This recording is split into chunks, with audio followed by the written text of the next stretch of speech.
তো আমরা এসেছিলাম সিঁড়ি দিয়ে, কিন্তু আমরা এই রাস্তা দিয়ে নিচে যাব এবার। নিচেটা একবার দেখুন, এখান থেকে কত সুন্দর লাগছে। একটু পরে আরো সুন্দর লাগবে, প্রত্যেকটা ঘরে যখন লাইট জ্বলবে আর উপরে অন্ধকার, তখন আরো সুন্দর লাগবে।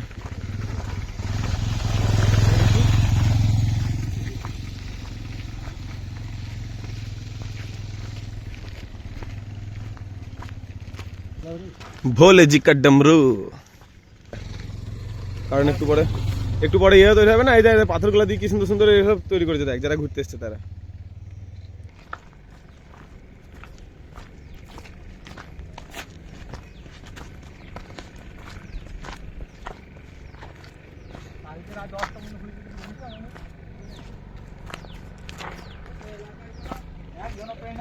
পালিয়ে গেলে কেউ কিছু করতেই পারবে না, নিয়ে পালিয়ে যাবে। আরে ওদের ছোট ছোট ওই মেয়েটার মতো হতে হবে যারা হাঁটছে ছিল। ওই 4 জন জায়গায় যাবে না। আরে